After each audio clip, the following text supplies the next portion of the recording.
Bingo Blitz rules. If your bingo has ads in it, That's not a bingo. if it doesn't have the coolest tournaments, mini games, and the most breathtaking design, Nope, not a bingo. if your bingo moment makes you feel so excited that you just want to burst in joy and scream out loud, bingo! Sorry, so you're playing... Bingo Blitz? Now that's a bingo. Go for a world of excitement with Bingo Blitz, the #1 free bingo game. Download Bingo Blitz and play for free. Now that's a bingo. What up, y'all? It's Joe Budden, here to talk about Prize Picks. Prize Picks is the best place to win real money while watching football. You can get up to 100 times your money. Prize Picks will give you $50 instantly when you play your first $5 lineup. You don't even need to win to receive the $50 bonus. It's guaranteed. Just download the Prize Picks app and use code SPOTIFY. That's code SPOTIFY on Prize Picks to get $50 instantly when you play a $5 lineup. Prize Picks. Run your game. Must be present in certain states. Visit prizepicks.com for restrictions and details.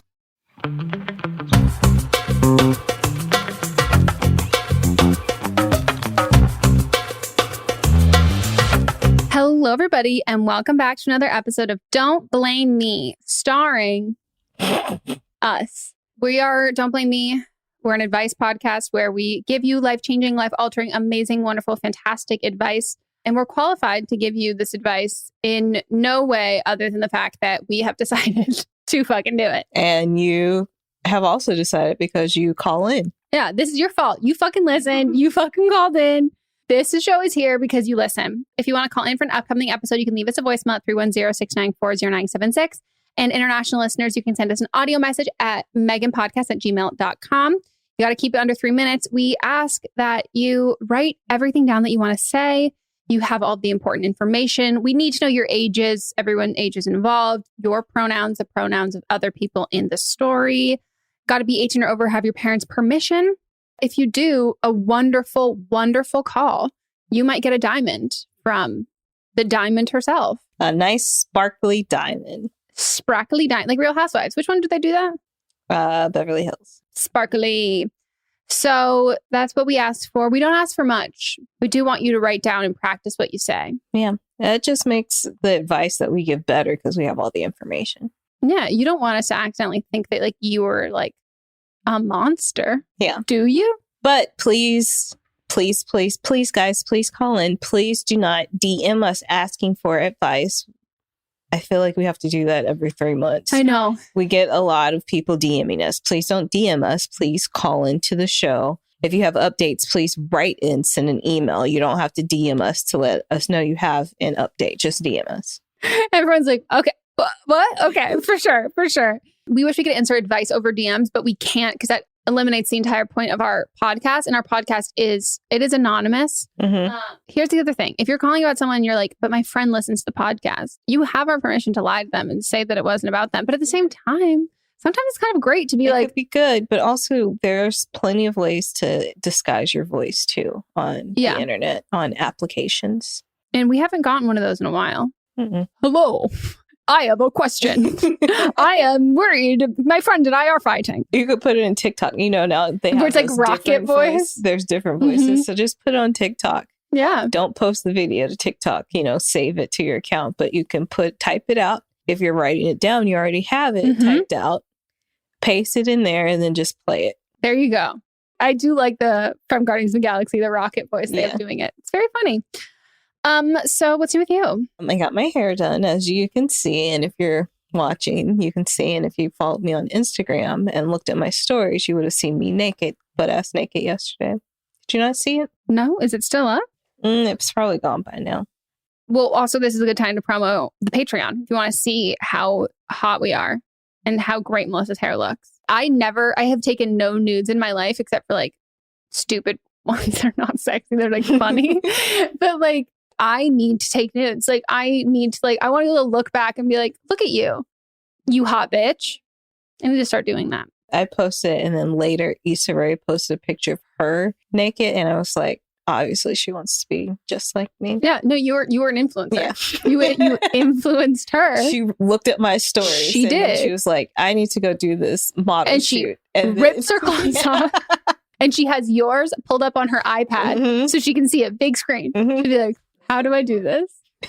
That's so funny. So, and then also I'm just, I've been talking about this for weeks. So I'm excited about people not being able to contact me for 3 days. Mhm. And so I haven't watched Adele's special yet that she did with Oprah. And so I'm going to take an edible. I don't fuck with edibles. And I can't smoke because of my lungs. I'm but too queasy. Edibles do not do well with my stomach. They had a sale the other day from a company that I get delivery for cookies.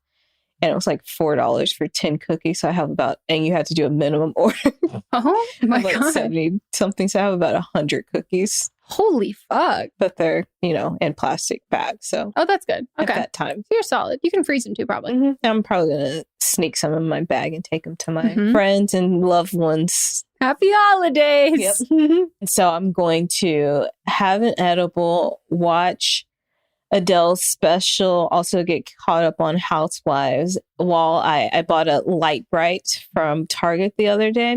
And for those of you that don't know, Light Bright is, so back in the 90s when I originally had one, it was this big, kind of like a old school TV type thing, and you had to put a light bulb in the back. Oh. Yeah, and it would get really hot, but it was like my favorite thing to do because you put like this little piece of paper on a screen and then poke they look like Christmas lights. Yeah, it's like a pegboard kind of looking thing. You peg it and it's color coordinated. Mhm. And so this is and I bought the new version of it, which is more just like a flat screen. It like updated TVs, and you just have to put batteries in the back and it'll light up. And so I'm very excited about this. I'm excited for you. Like that is like, as soon as you're like, I got a Light Bright, I'm like, you got to get high too. So there's a Light Bright. You're an adult. Mm-hmm.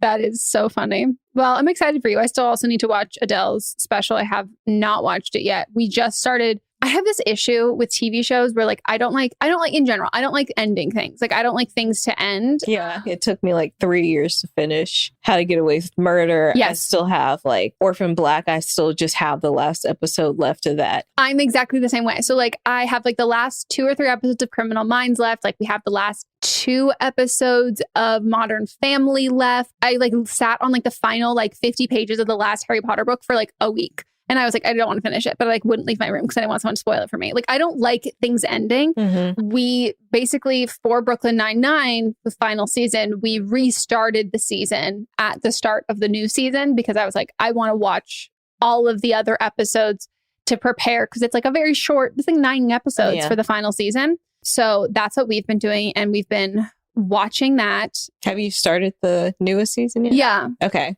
I thought they did a really good job with Black Lives Matter. I thought that it was I think I also went into it with a preconceived notion of seeing everyone talk about it. It kind of felt like a pilot all over to me again. The first episode had so much setting the stage, context kind of things that it felt a little clunky. But then episode 2 I thought was great. Episode 3 I thought was great. I just thought the first one back, but at the same time, I'm how do you They do had it? to do it in some type of way. But they also had to address COVID too. So it just felt I know if it was a streaming service, they would have done a 45 or an hour episode and they had to fit it all in a very short time frame. When they aired it, though, they aired both episode 1 and 2 together. That might have thrown way you off. more sense. Yes, it was aired as one episode. Way more sense. Mm-hmm. But I'm very pleasantly surprised because it's a show about cops. And one thing that they've done, which I think is important, is throughout the whole show, they have shown and discussed every different kind of policing. So they didn't really have an out. Not that I would think that they would do this based on the creators and just the show and in general, but they didn't really have an out for other policing shows. It can be well, we hate Criminal Minds. It's Criminal Minds hates cops, but they're detectives and they're in a special unit. And so they're seen as othered and better than them. But for 9-9, they've shown beat cops, detective, they've done everything and showed they don't really have one to be oh, we're better than this kind of thing. We're the exception to this. So I was interested to see how they were going to handle it because it's a cop show that is clearly not written by people who are pro-policing. Right. So I think it's doing very good now that we're into more of the episodes. I mean, I know it's already over, but I'm sad for it to be over for me. When I was watching the last episode, I didn't know it was the last episode. But when you watch it, you like you'll be like, oh, this is the end. Yeah, and so it just caught me off guard because I was like, I didn't realize how short the season was. Yeah. And I was just watching it. I was like, this feels like a finale. Oh, it is. Yeah. So I'm liking it. That's what we've been doing. Yeah. With Modern Family, since that last season, they thought the season before was going to be the last season. So it's kind of... It's very weird. Drawn out and weird. It is. I made Mods check like 4 times in the season before the last. I was like, are you sure this is not the end? That's what they thought. And then ABC was like, nope, we want one more season. Yeah. And it's like, okay, let's do it then. Oh, I was going to ask you one other thing. This is so irrelevant. Would you have sex with Pete Davidson? I don't think so. You don't think so? No. I think it's my right as a woman to have sex with Pete Davidson. I think he is an attractive man, but if we're going to talk about age gaps. Oh, how old is he? He's like 28 and Kim Kardashian's 41. It's a big age gap. It is a big age gap. I don't think I want to. He's a homie hopper. He is a homie hopper, but not dating him, just having sex with him. I don't think I'd want to have sex with him. Okay. Well, I have one less person of competition. Yeah. We do constantly need people that neither of us want to have sex with. I am not sexually attracted to him. Yeah. Fair. He was written by a woman. And like, I just feel like it is my duty, not even my duty. I think it's my right as a woman is to want to have sex with Pete Davidson. Like, he just doesn't look like he smells good to me. I don't disagree, but that also doesn't turn me off in this. I'd rather sleep with Timothy Chalamet than Pete Davidson. Kidding me. Here's the thing. I can't even find an argument because they are both scrawny white boys in different fonts. And one of them just does it. And the other one, like, it is like a visceral reaction that I'm like, no. No offense to Timothy Chalamet, but like, no. I want my skinny white boys to be like, I don't want them to be like artsy and pretentious. Like, no, I need like a face tattoo or like a neck tattoo. Like, I don't want, not Machine Gun Kelly. So what do I even like? I don't know. Look at us. Hey, look at us. Well, what a great catch up. Hope you all enjoyed that catch up. If you want to hear, that really sounded like I was saying ketchup, like as in and mustard. Ketchup. If you didn't skip ahead and you're not like, get to the fucking advice and you like hearing us talk, you should go listen to our other podcast. But am I wrong? Every Thursday, we talk about who's wrong and who's not. But I won't keep promoting that. Our update didn't show. We've been stood up. And we are just going to hop into the calls and... Pew, pew, pew. And we promise updates are coming soon. We just have switched it. We're now going to be doing updates on weekends because people can't really do it during the week. And we thought we were going to be able to get it today. I mean, we had 2 people scheduled and one is understandable. Yeah. The other one, I just need you all to read time zones. Yeah. Come on. It's hard. Sometimes I do it too, though. But it was an email and text message. It was. So it's fine. We'll talk to them again.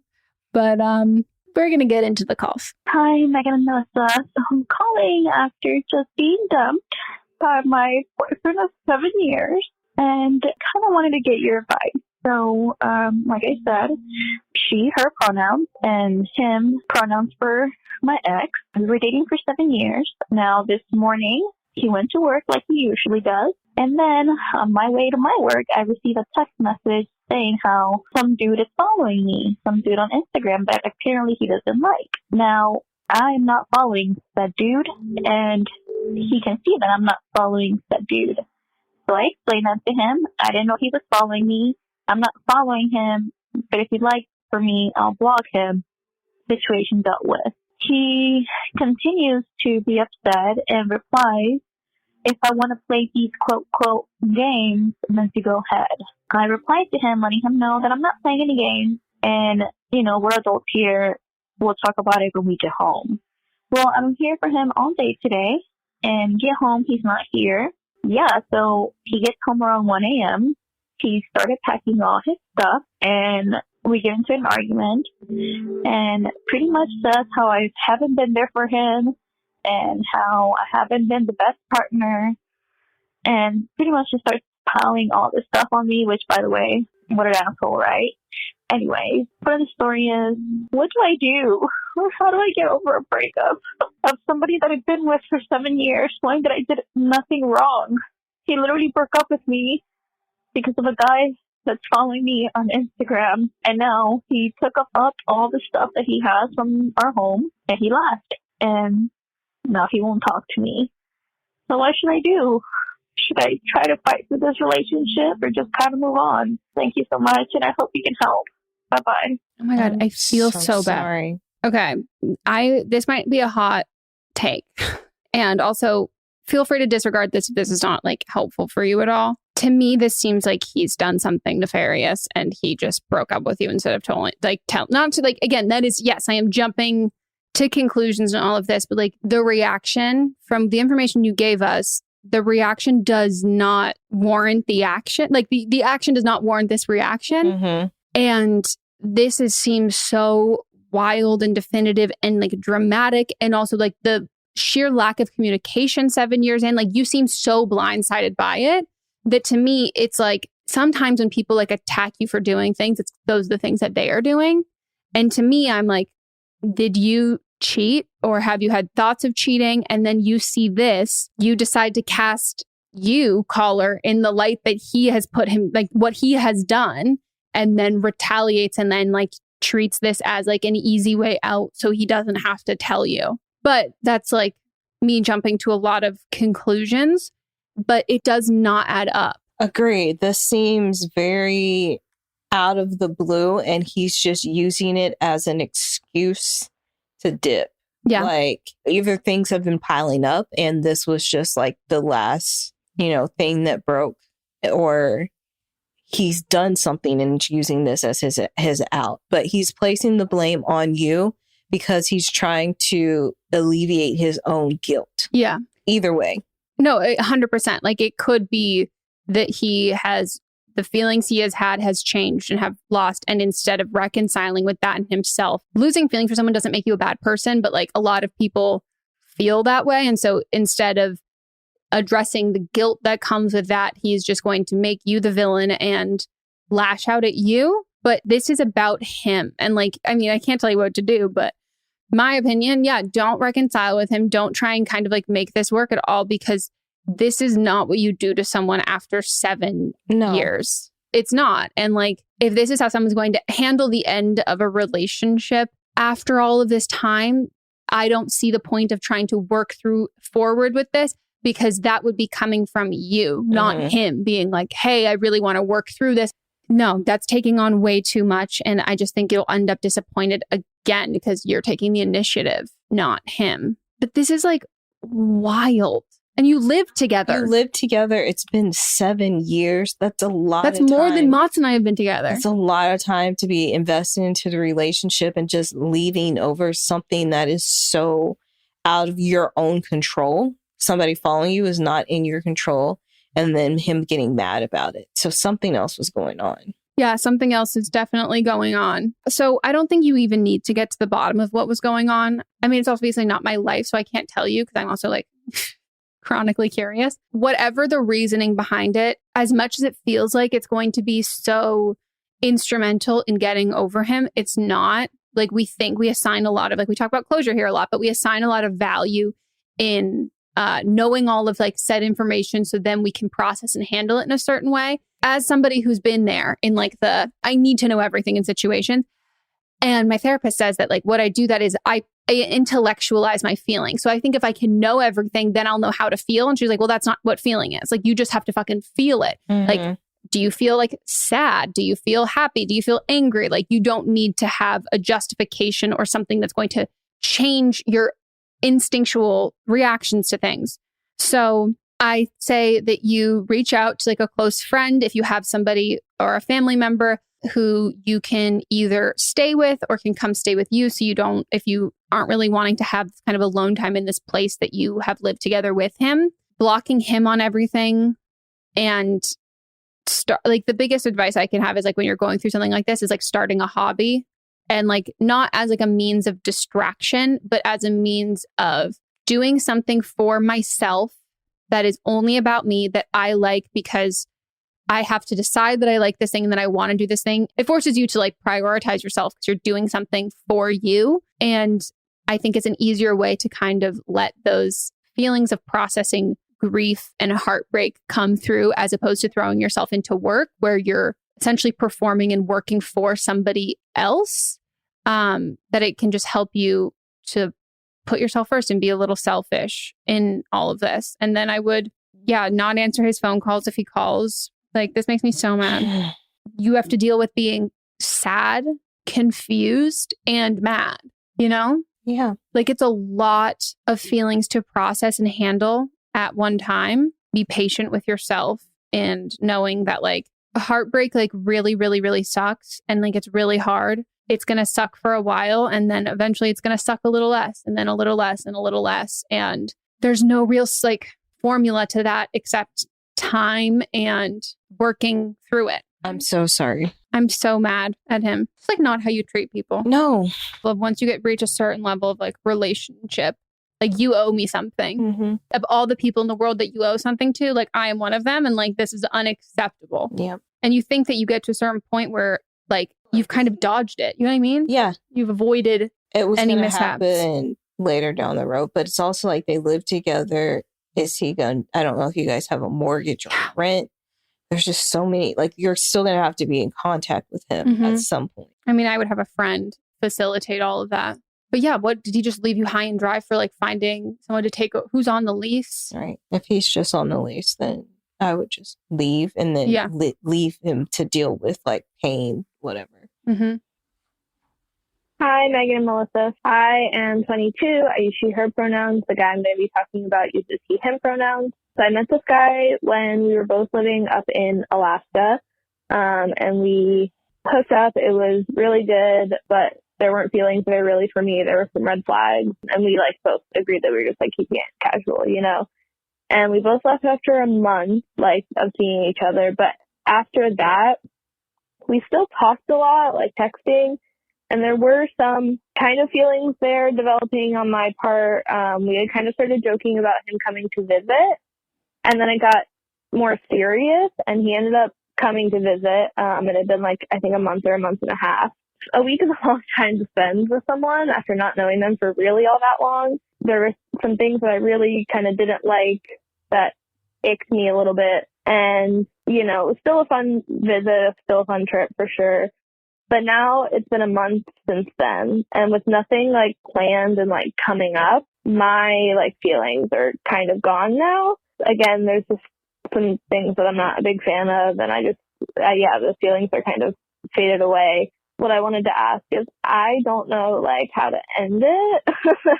I haven't ever had to like be the one to like end a situation like this, and he still has feelings for me, and he like talks about how much he misses me and like stuff like that. I never know what to say. And then my other problem is I am very much the type of person that likes to cut off contact when I end something or like break up with someone, because that's how I get over it.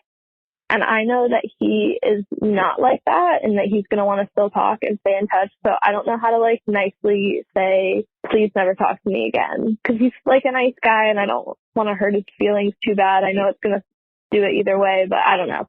I just kind of need advice on how to like end this situation that I've gotten myself into. Thanks. Love you guys. Bye. I truly wish it was acceptable to say, please never talk to me again. Why is it not acceptable? You know, like I mean in every context. I wish there was no hard feelings in that, you know, but you can't control other people's feelings. No, but your feelings here are you don't want to be in association with this person. You called the perfect podcast. Yes. So I would simply either ghost or say, hey, I think you're an all right person, but you're not somebody that I would like to date. And also, since this isn't that serious, you can send it in a text message, I believe. Oh my God. Yeah, they never even crossed my mind that you would do this on the phone or FaceTime. Like, this is text. Yes. This is fully a text. Here's the thing. Here's what I would do. The nicest way, I think, to do this in a way that I would do it, so it's not like the nicest way, that it's the nicest I would do, is I would initiate a conversation of, hey, I just wanted to reach out and I just want to be really honest with you. You know, it was really fun seeing you, and like I had fun like in Alaska, but my feelings have just like changed, and I am not interested in pursuing anything with you. And I want to be honest with you. I don't want to like lead you on. And I think that you're great and you're going to find someone who is like really great for you. That's just not me.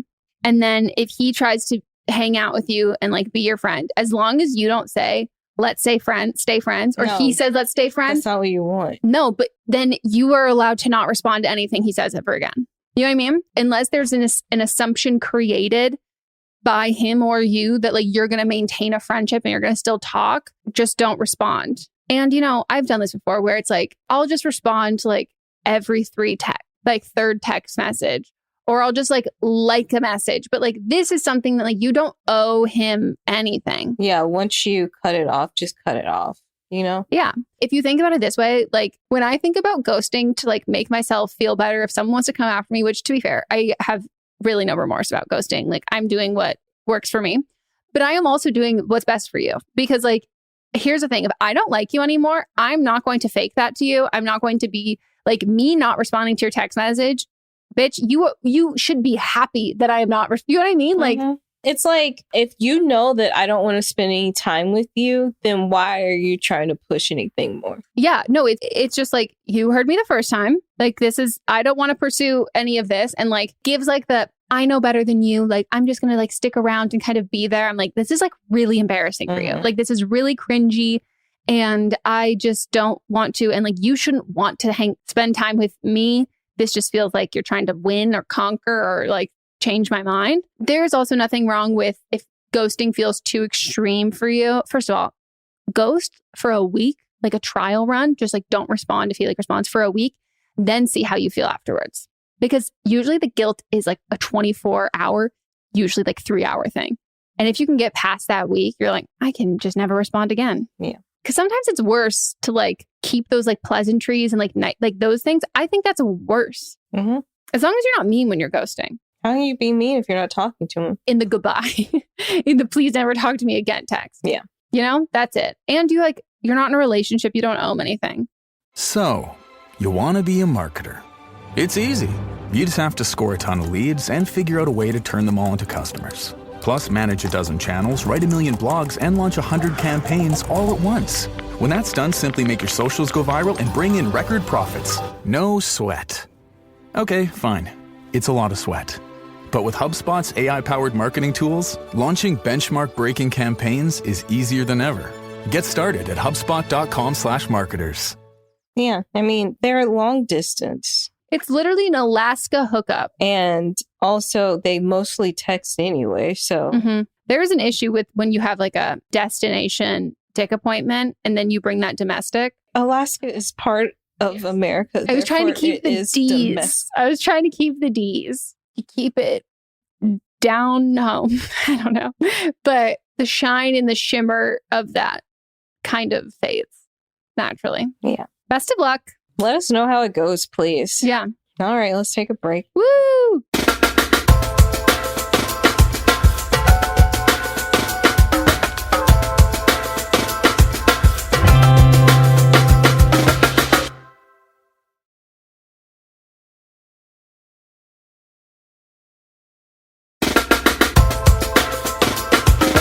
Okay, we are back from our break and we're going to get into the rest of the calls. Hi, Megan and Melissa. I was a previous caller from season 6, episode 16.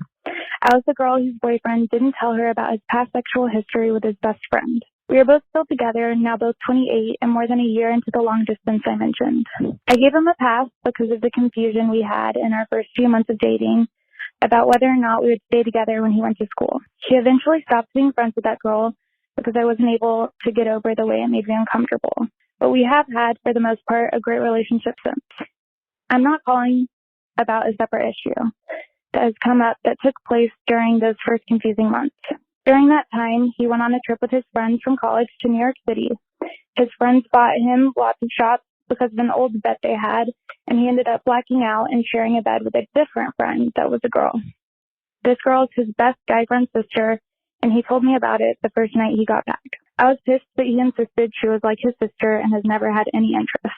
I also asked if he was naked because he always sleeps naked, and when you're blackout, you'd probably just do what you're used to.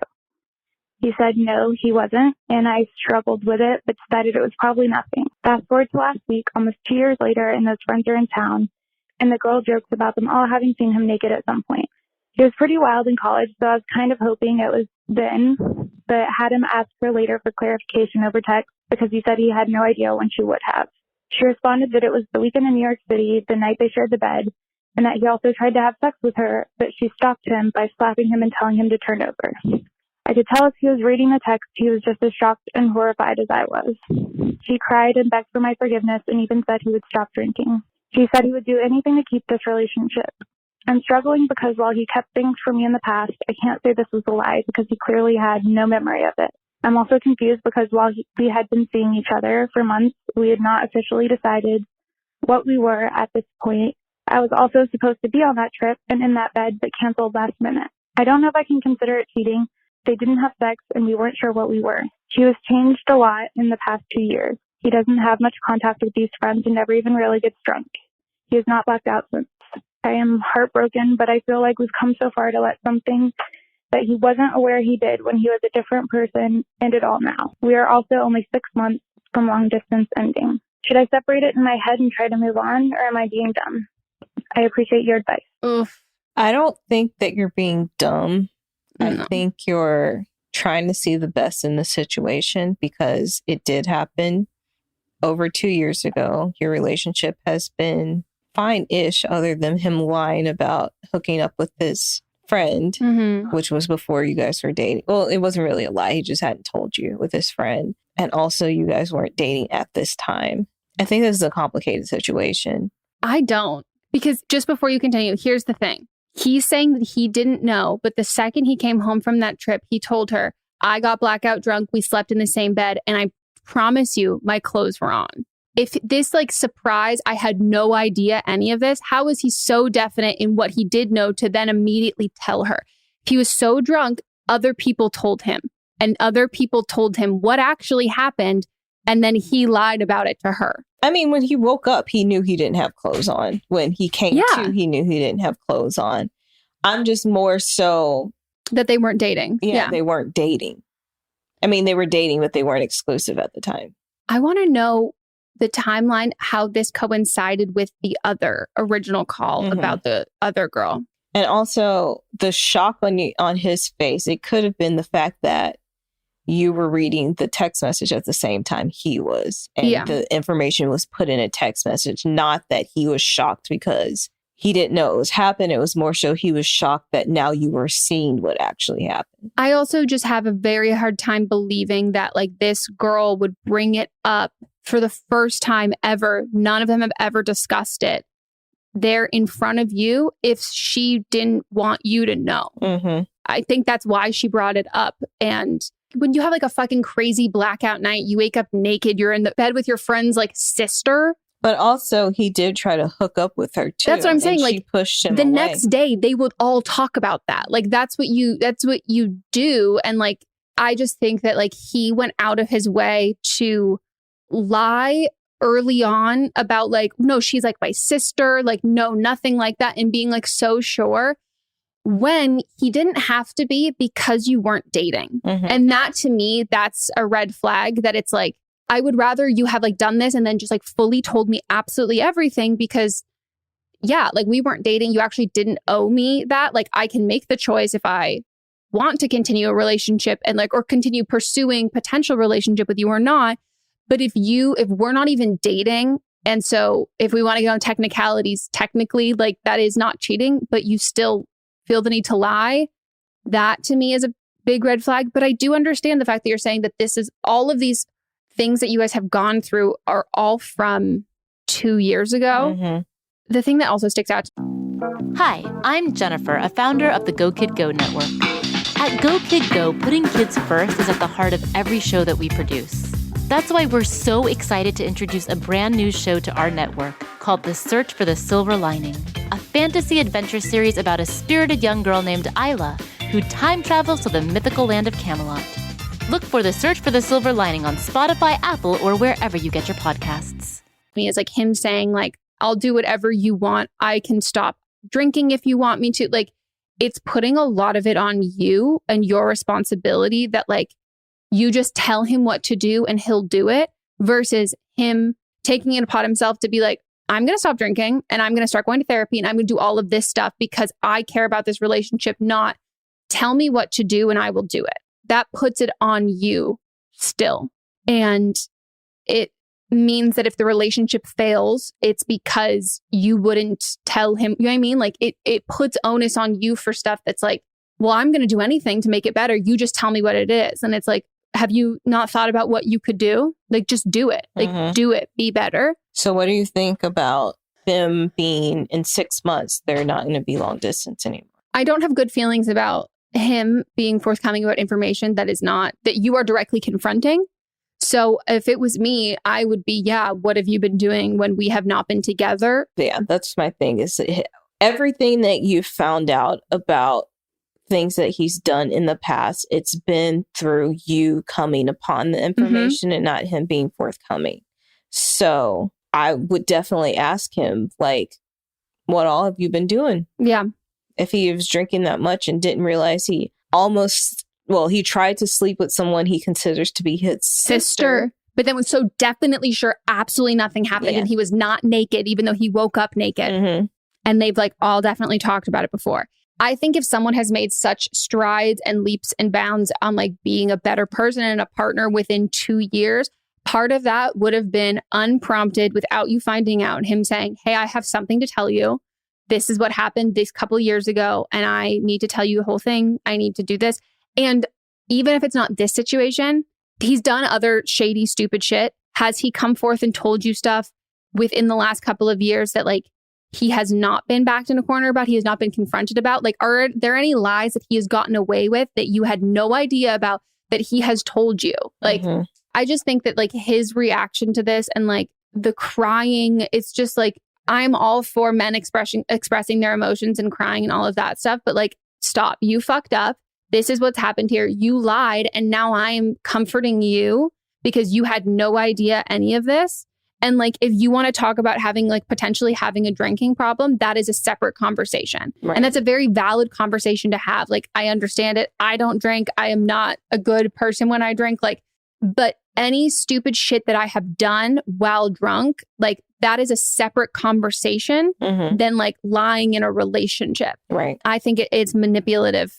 Also, you've said that like since this has happened, he like hasn't drank that much since. So it doesn't sound like he got sober. It doesn't like, I don't know. I don't want to say like from how you've been talking about it, it seems like he blacked out this one time 2 years ago. He hasn't blacked out since. It doesn't sound like he has a drinking problem. Do you know what I mean? Yeah. I mean, I blacked out one time in my life. Lucky. Yeah. I mean, I was a heavy drinker, but it was only one time that I was drinking all day and then blacked out. And I will say that while I was blackout drunk, I blatantly lied about a lot of things. Thankfully, my cousin was there with me and he was telling me all this stuff. And I was like, none of that actually happened in real life.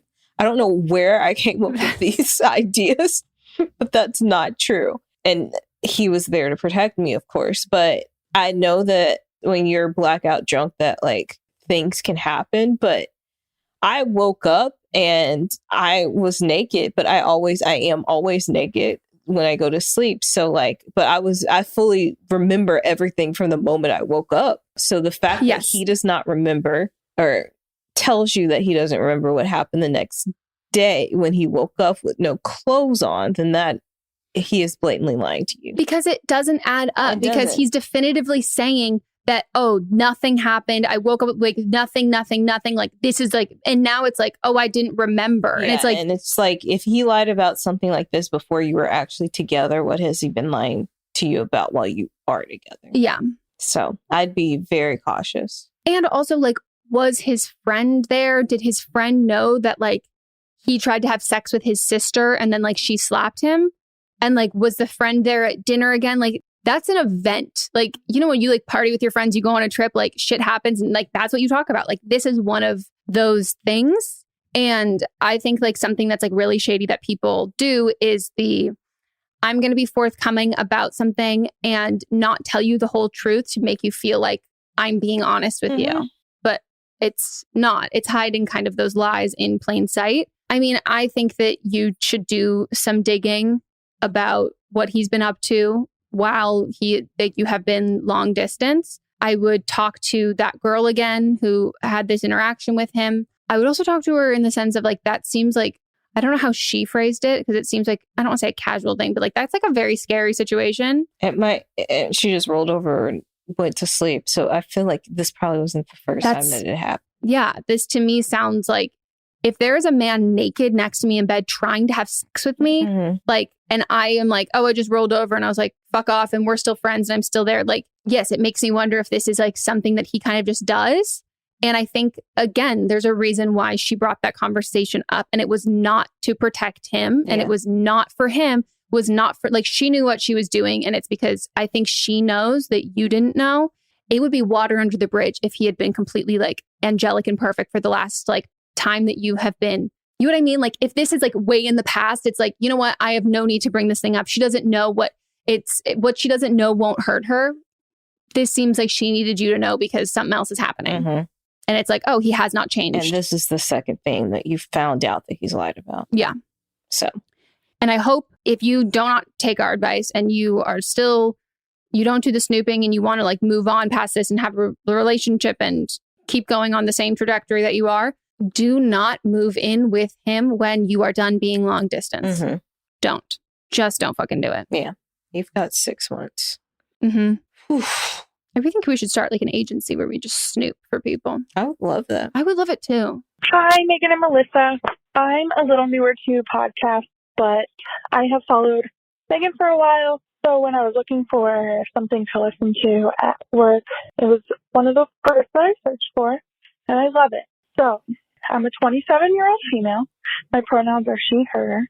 My boyfriend is 30, and his pronouns are he, him. We've been together about 7 months, and he's like uncomfortable with the idea of me like masturbating. Like, he's seen my toys and said stuff like, well, you don't need those anymore because you have me.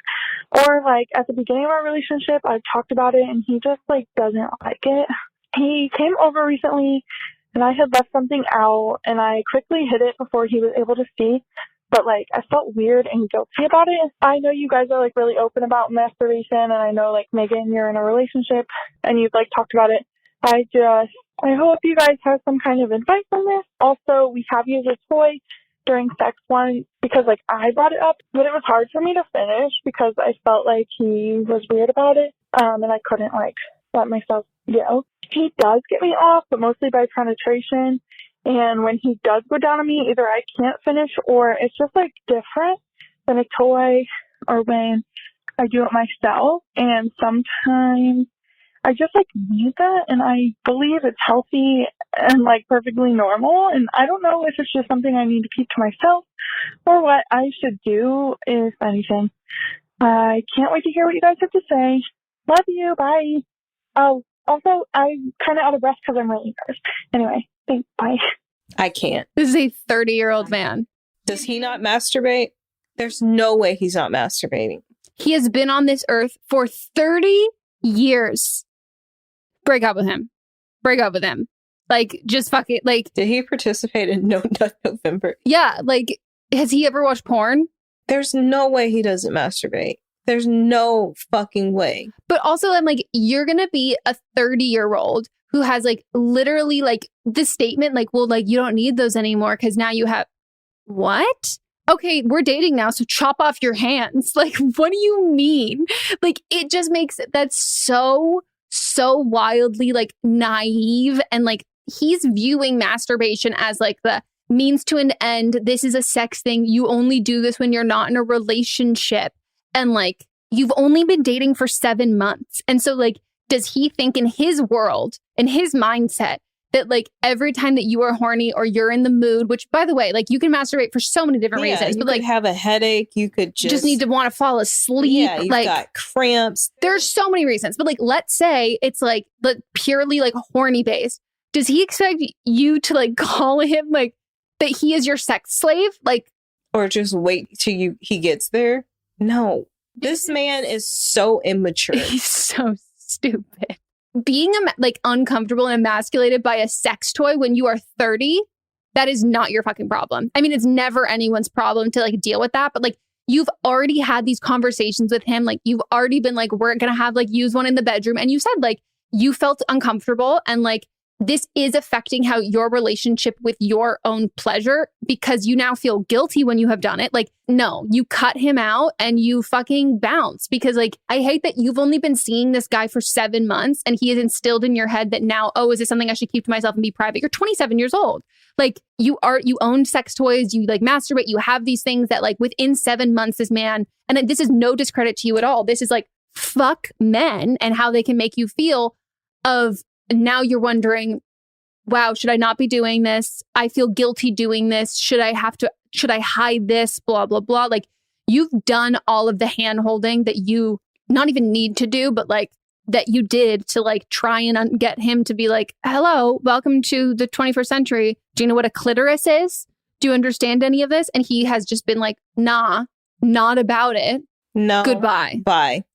And we have no time. Mm-mm. No time. This is so not to make the whole like not all men argument, but like truly like there are like guys that you were like will literally love the idea of you getting off, like in like the whether they're turned on by that, where they're just like, yes, go for it. Like the goal or like the norm isn't someone who tolerates it like at all. This makes me mad.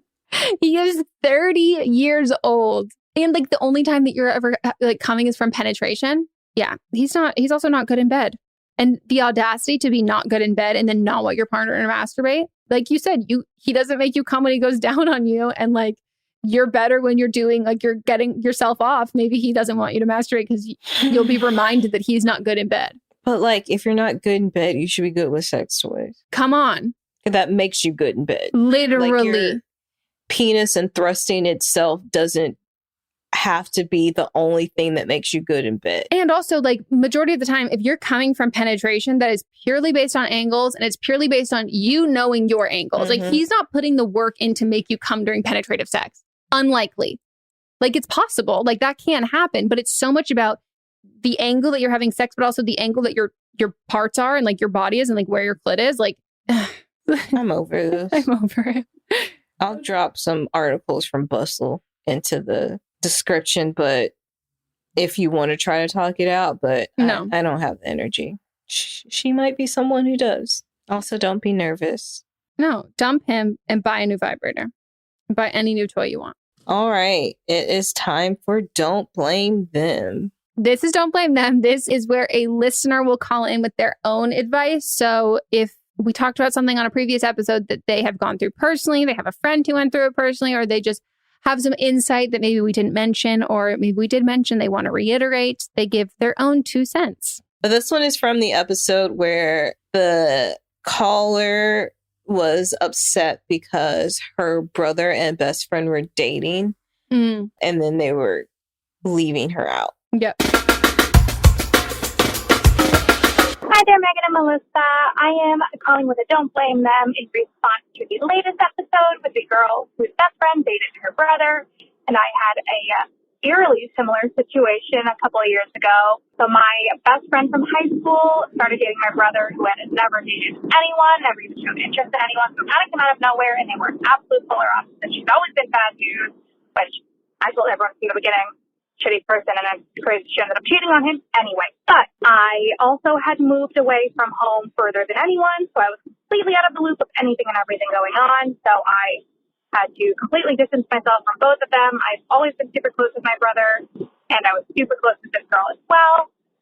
And once they started dating, it kind of, took that separation and kind of had to be. And I found it better to be out of the loop because, trust me, even if you want to be involved, you don't. You'll find out things about either of them that you will make you want to vomit, so you'll be fine. But one, that girl is not your best friend, especially if you're having to pry information out of her, then she's just in it for him now, and now if it's not about you and her, that should be the priority. She's not your best friend. And then either have a sit down, honest heart-to-heart with your brother and let him know how you're feeling, or just kind of wait for this to fizzle out. Because if they're both acting incredibly immature, like it seems like they are, and aren't including you in anything, then kind of wait for it all to blow up in their faces, because eventually I'm sure it will. All right. Well, thank you. Bye. Just that paired with her like very sunny voice. It's just like, just let it trickle out because it'll blow up in their faces. I did a poll on the Instagram, and one person was saying that like she is like married to her best friend's brother or something now, and like and it's great. And then like a lot of other people were like, yeah, this has happened. Like it's been like a friend. It is wild how common it is. Yeah. For me, like if it's like high school or like in your hometown, it seems like that's totally like a norm type like, thing. If Sydney had a brother, well, here's the issue. If Sydney had a brother, he would be very, very short. But like Dad always said, like we wished that they had a brother, so then we could like be related. I think it's different when you're in on it and know that they want to date, and you might be one pushing for them to date, but when they're sneaking in and doing it behind your back, that's what makes it worse. I would be pissed. Well, that is it for our episode. We hope you all enjoyed. If you want to go leave a review on the podcast app, please do. Get there ahead before Rachel does. And we should read one. Oh, yeah. And while we pull up one to read, I will also tell you that we are on Patreon. We do live streams twice a month. Really fun. Literally just like Zoom hangouts with your friends. It's a great way to make friends or just maintain some semblance of a social life while being indoors, especially during the holiday season. If you have to like go home and visit family and stuff, you can be like, I have like a work or like a college class that I have to be on Zoom for. And then we also have all the video versions of the episodes. So if you want to watch our reactions, you can. M&M equals badasses. The S's in ass are spelt with $signs. Ka-ching. And this is from the 13 Sunflowers. IDK, who let the Rachels be so unhinged, but these radical liberal ideas are basic human decency. M&M give great advice and are hilarious. Keep it up, ladies. To all the Rachels. With something like 5 million podcasts, finding a really good one can take a ton of time. So let me recommend one. It's called Something You Should Know. I'm the host, Mike Carruthers, and in each episode, we discuss topics that can be really helpful, like how to read people better, the psychology of crowds, or fun things like the story of Legos, or why you probably wouldn't be here if it weren't for horses. Something You Should Know is the name of it, wherever you get your podcasts. I hope you stub your toe, but really do get vaccinated and find a MF hobby. Hell yes. Thank you for that. Thank you. We love it. If you're unfamiliar with Rachel, Rachel is a disgruntled listener who likes to come by every other week and leave her specifically unhinged reviews. They're quite a fun time to read, but we do appreciate when you leave nice reviews because she has made it her personal mission to tank our ratings. So we would love if you left a review if you enjoyed. And we also have another podcast, like I said, But Am I Wrong? That comes out on Thursdays. It's really fun. And if you want to follow us on Instagram, please do. Our Instagram is by Megan and Melissa. We will have it linked down below. You can also vote on the topics that we have for the next But Am I Wrong episode. And yeah, if you're listening this far in, what should they go comment on the newest Instagram post? You know that that sound that people use and they'll ask their friends to just send them a picture of them holding a random object. Yes. And then play the sound. Mm-hmm. Anything's a vibrator if you believe in it. Yes. So comment emoji of what you think could be a vibrator. That's a great call. Mm-hmm. And if you're feeling extra creative or you have one that you're like, this would be great, but there isn't an emoji of it, feel free to use a couple emojis to describe what you're trying, or you could write it out. That's it. Follow us on socials and we will be back on Monday. Anything else you want to say? Follow me. She is not Melissa. There might be a naked picture of me up. It's a good one. You should do it. I'll probably post it. Well, we will see you all next time. Goodbye. Bye.